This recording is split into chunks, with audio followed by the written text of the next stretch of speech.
welcome to part 2 of this playthrough. I really hope my voice will be holding up. I didn't remember this game consisting of so much text. Which is funny, because I played it before. I should have been able to remember that, but I think the reading is going fine so far, and maybe it's even a bit relaxing. I also hope my hands will be holding up, because they are in not the best state right now. I'm just happy that I can play this game with basically only the left hand.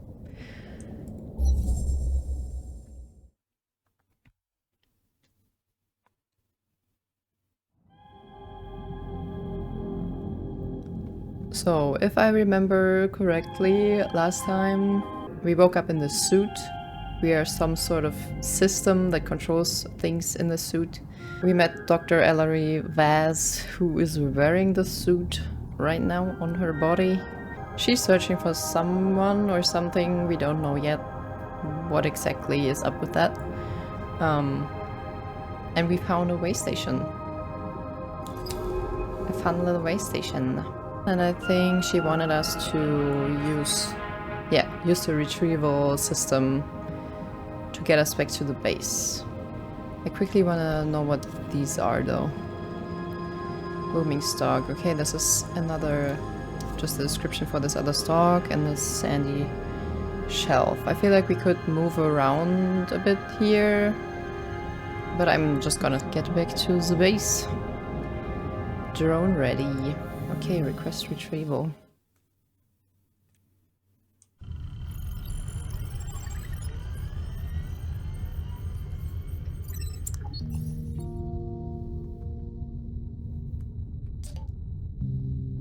Hey, are you back online? Pretty sharp work for a biologist, if I do say so myself. Hooking up that strange casing of yours to the base took some work. And the OS here does not play nicely with whatever you are. Oh, how nice. But you should have access to select subsystems of the stack now. Minae looks to have repurposed some of them, so not everything is functional. Comms are shot, the generator is only partially working, and one of the retrieval drones is missing. But I've booted up the dive base, mapping systems and sample storage. The lab is also online with analysis tools and an integrated taxonomy for logging creatures. Take a look, I've already logged the creatures we discovered on our last dive. For any logged creatures, I also put sample requests in their taxonomy entries. To fulfill these requests, just find and transfer the samples to the lab, then analyze them. I can then use that data to add to the creature study. We need to register these species. Head down to lab level and take a look. I'll also mark sample requests on the dive map. That way we can grab key samples for our studies while we are out in the ocean. And we're going back out soon. While you were offline, I spotted a signal. A suit transponder. You can see its location on the dive map. I want to find it. A suit transponder means a suit, and a suit means Minae. I'll need your help. That suit takes both of us to pilot it, and it's the only one I've got. Once you're done exploring the base, load into the dive map. We can head out from there. Let's take a look at the base then. Apparently we have comms. But the antenna is damaged, which she already told us, so no signals going in or out, I'm guessing. We have the habitual area, crew terminal, user Ellery Vas, secure protocol oversight active. And this here's life support. Remembering from the suit, this should be oxygen. So I'm wondering if at some point we're gonna have to refill it with samples, so we don't lose the life support here. Okay. Personal log.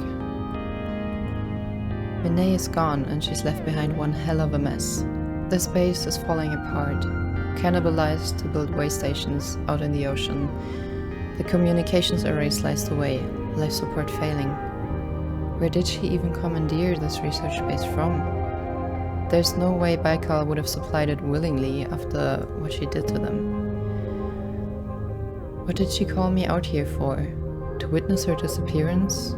Or did she simply want me to encounter, as she did, the impossible life of this ocean? How could it have gone ignored for hundreds of years of exploration and conquest? There are too many questions to even begin. All I can do is keep an account of what happens here, so that if I can't answer these questions, someone else might.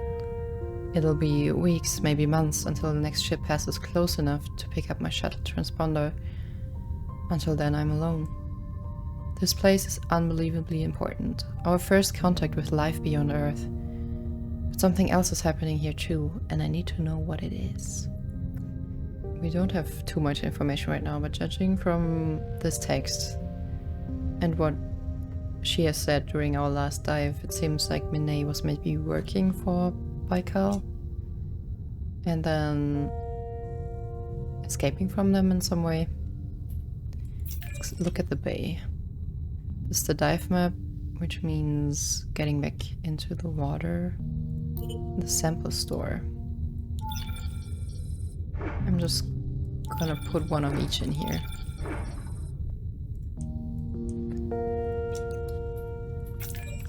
Into the lab we go. Sample analysis. Alright, let's start with the shrill sec. Lab analysis complete. Signal stock taxonomy entry updated. Great.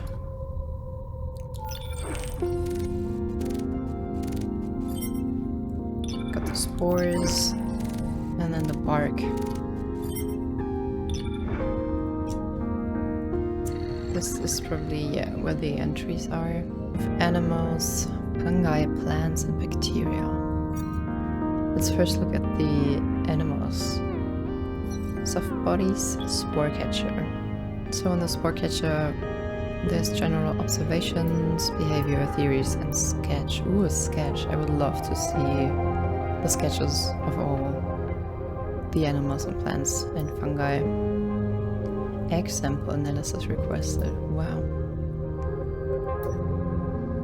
Observations.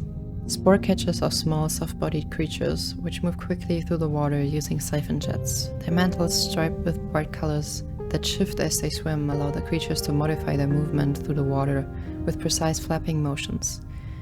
Watching them navigate the waters hypnotic, their rapid turns and loops showing incredible agility, flitting through the water like a bat or a bird. Spore catchers use this wide range of movement to pursue the various fungal spores that are produced by the reef stalks.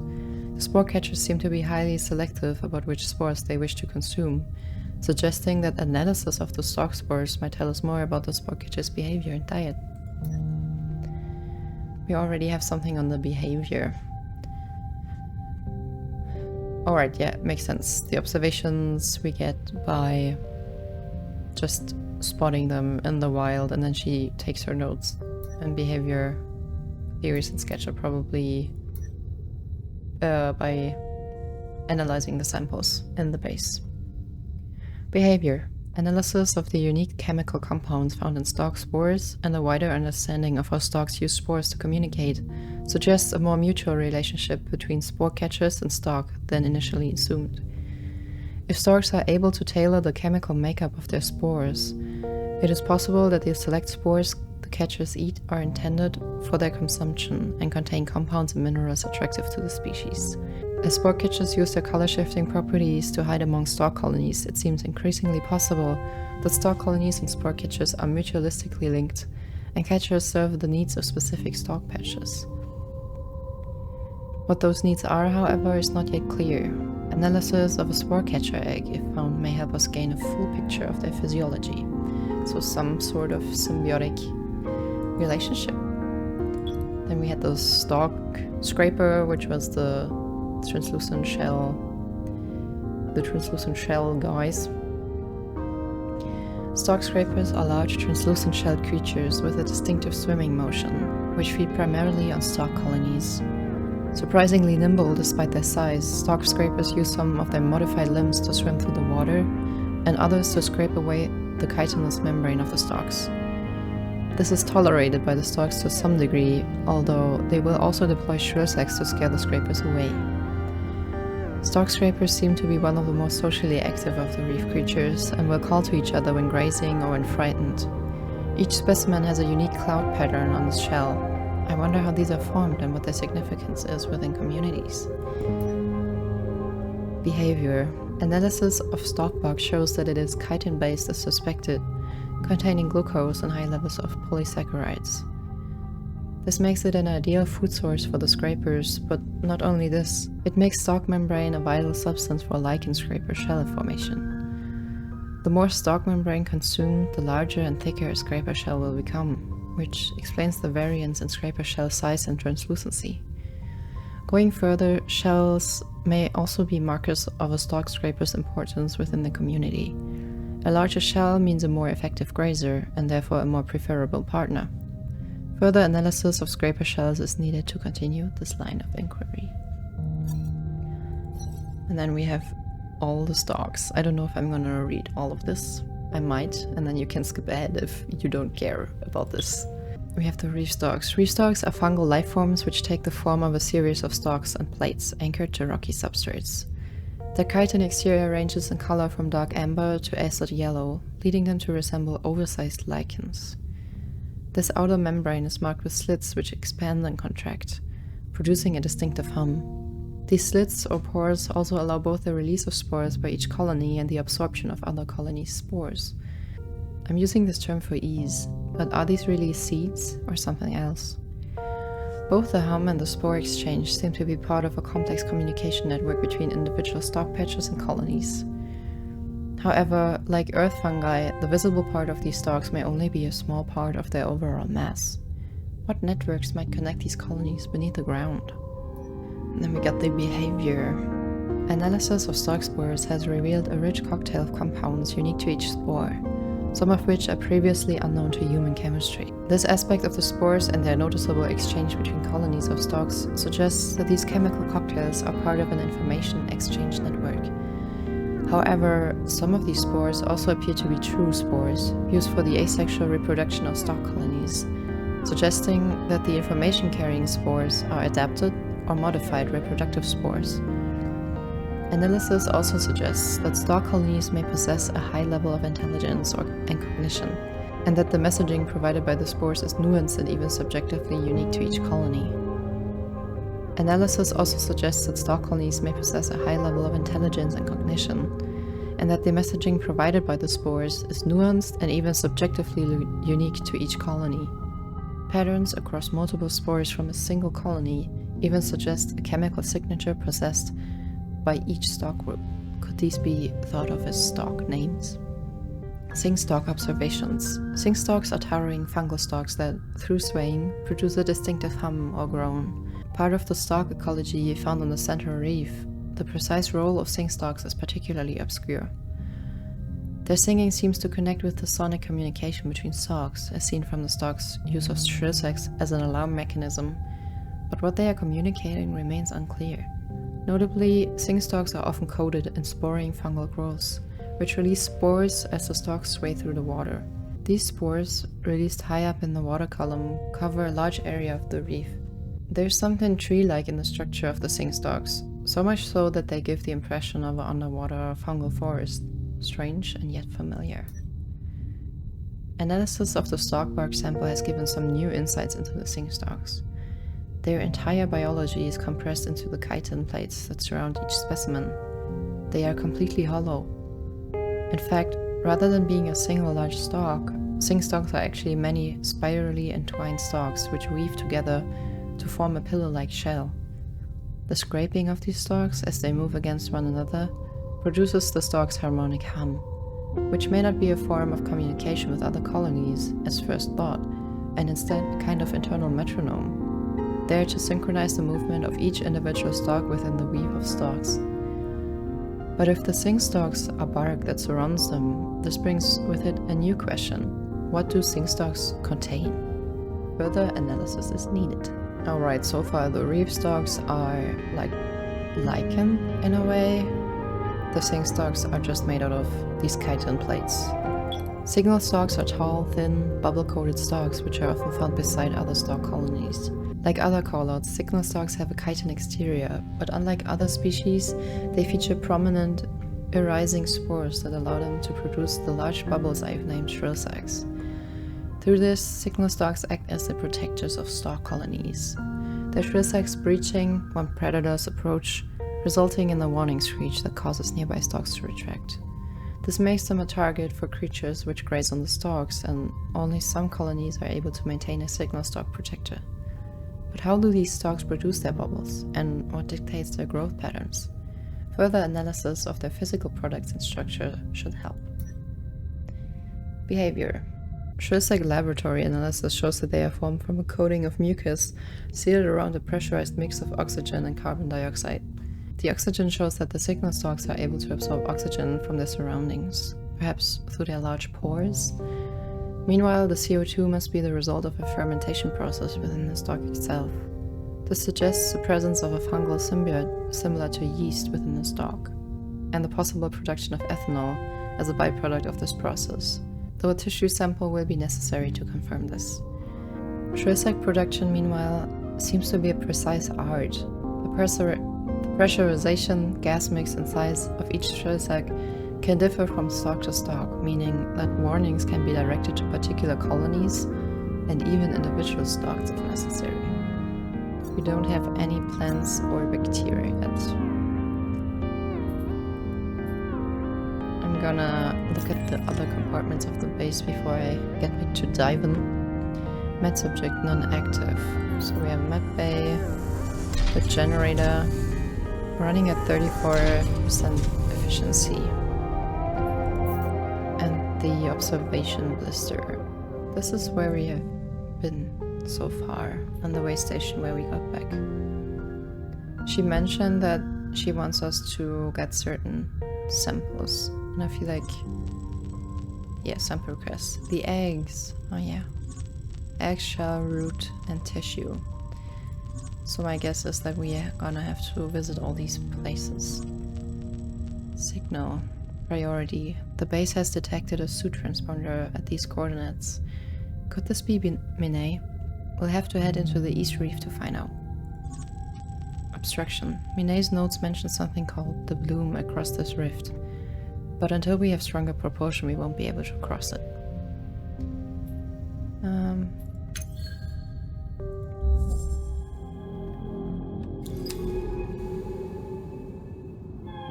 Can I access the dive map from here? Not really. I don't know if this is a sample guy. No, it's not.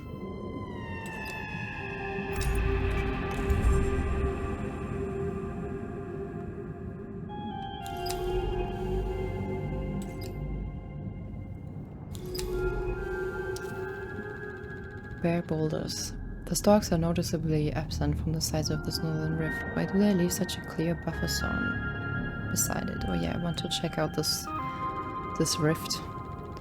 Calm waters. The central reef way station lies within the bubble of calm, but just to its north, a massive rift brings strong currents through the reef.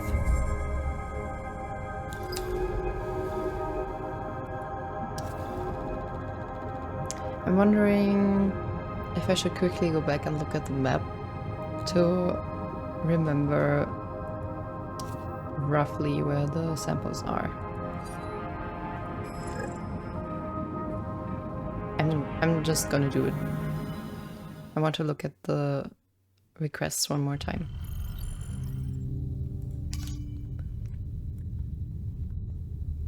We're starting here. This is the rift. Then there's one down there and over there. And these ones. Alright.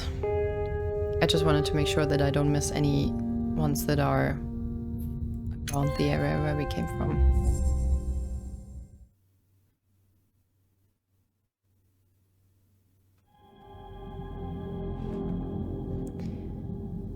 I feel the most compelled to go down there, but I'm still gonna check out the rift for a second. Unless I already did that.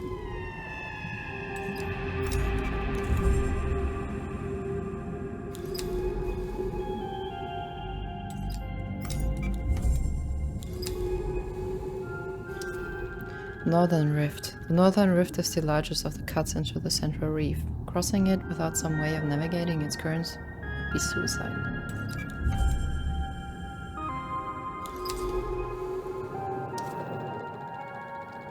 Impressive.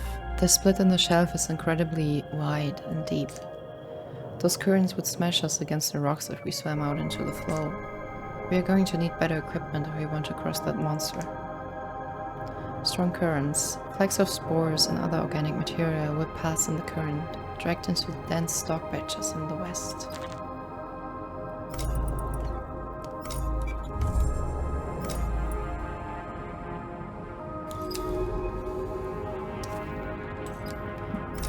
Time to head south, then.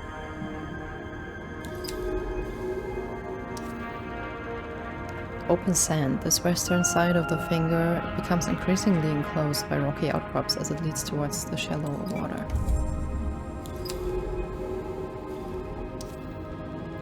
Metal debris. It looks like Minae has had to salvage parts of the base to build what she needed to survive. She must have been here many months before I arrived. Yeah, this is also what I thought. Split boulders. Some ruined equipment lies in the shelter of 2 boulders. An early way station site, perhaps? Did she pull up all these way stations by herself then? Or were they here before? Open sand. Across the open sand I can see the faint shapes of stalk colonies rising up in ordered rows.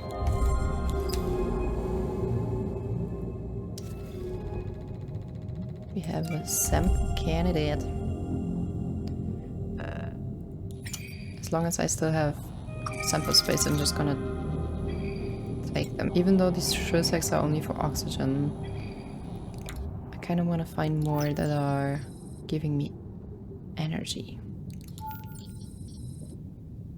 I'm just gonna use the spores now and make some space. I think we have enough shrill sacks for now. I can't really tell yet how important it is to gather every single sample.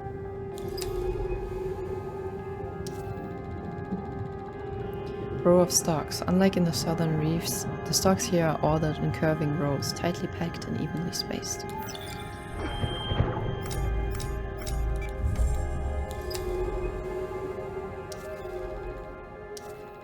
Bloated stalk. These stalks bulge out from their bases, forming rounded, pulsing rows. Oh, she's talking to us. I've started logging data on these strange inflated stalks. They look ill. That's not a good sign.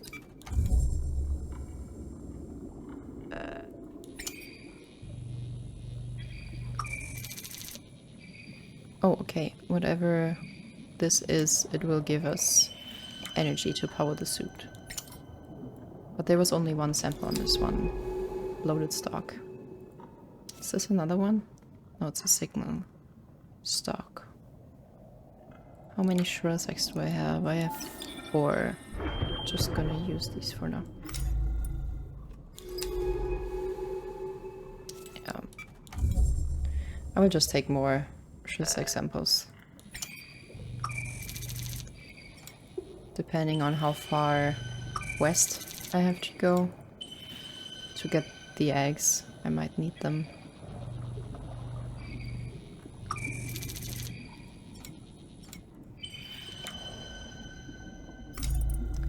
So oxygen seems to last way longer than power so far. Stalk pathway. As they curve south, the stalks meet the rising wall of rock which shelters the southern reef. To the west, the stalks spread in thick pathways curving between strangely corroded stones.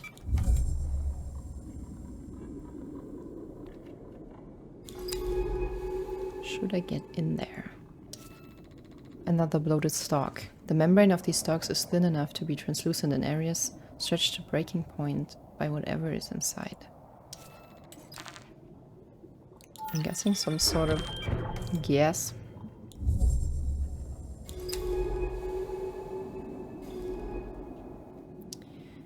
Also interesting to see what the range of these shrill sacks is. The diameter is definitely not very big. Sandy clearing. A pulse can be felt, running through the shell from the north, making the sand ripple in small, soft waves.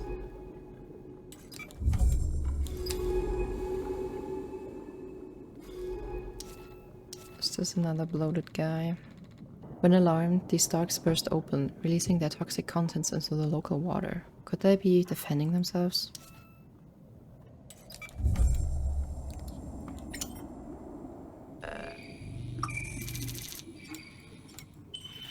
So these bloated stalks seem to give me only one sample each, which also makes sense because they give quite a lot of energy.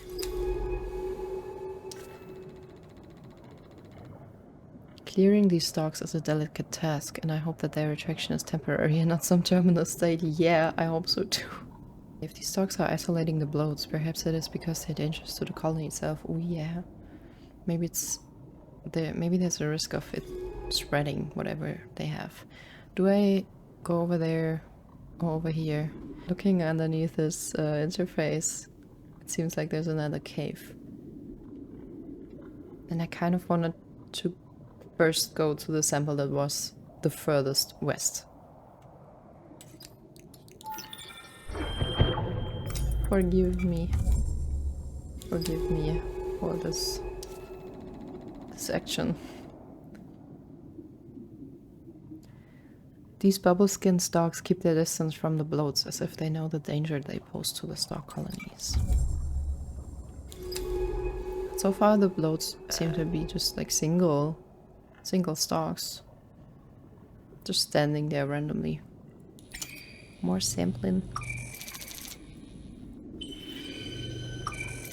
Don't mind if I take some of those. Guess there's only this way to go. The bloated stalks seem to be precisely spaced out between the stalks. Are we damaging this colony by disturbing them?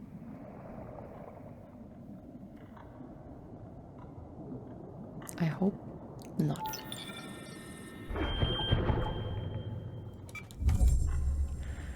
Are my worst fears gonna come true? I don't want to disturb this ecosystem. The pulsing, pumping rhythm of these stalks' contractions suggests that some process is happening inside them. But I guess this process obviously started before we came here.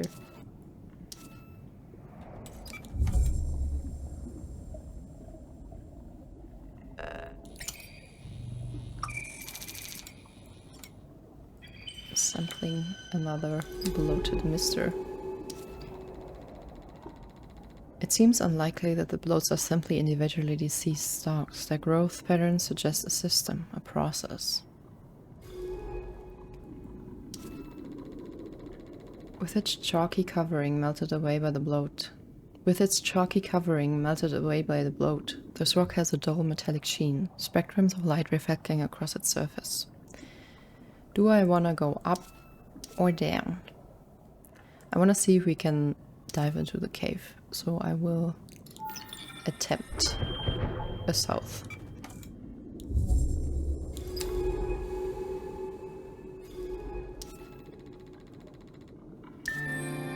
We logged the reef bloats.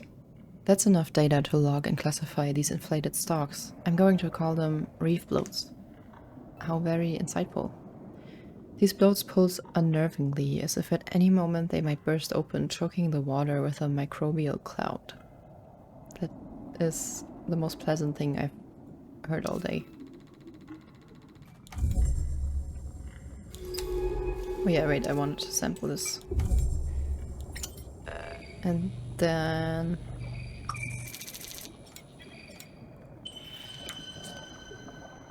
Great, now we have plenty of these microbial colonies. But we need to get on with finding that suit transponder. Let's head to the East Reef. Are you sure? I wanna keep looking. Am I already here? No.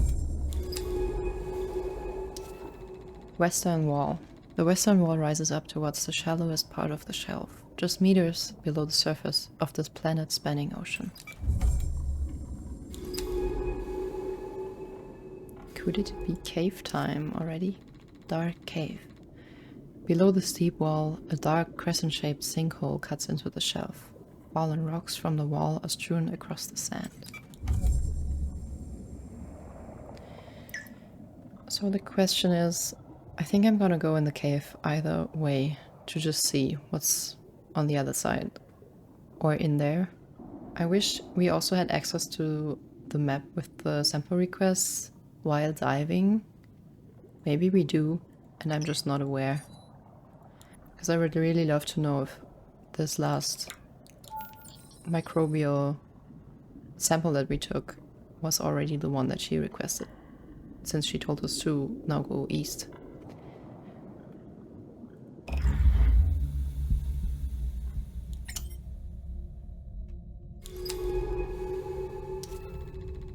Warded passage.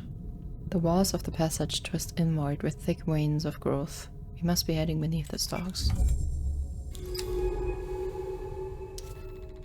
Bloated roots. Thick bloated roots poke through the rock wall and something pulses within them. This is a rare chance to sample the stalk root network, which I remember was also a request that she had.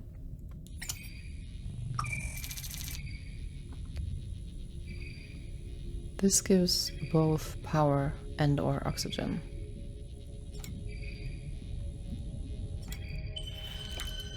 But also just a single sample from this one thing. Okay, I guess that was it for the cave. Good thing I went in here then.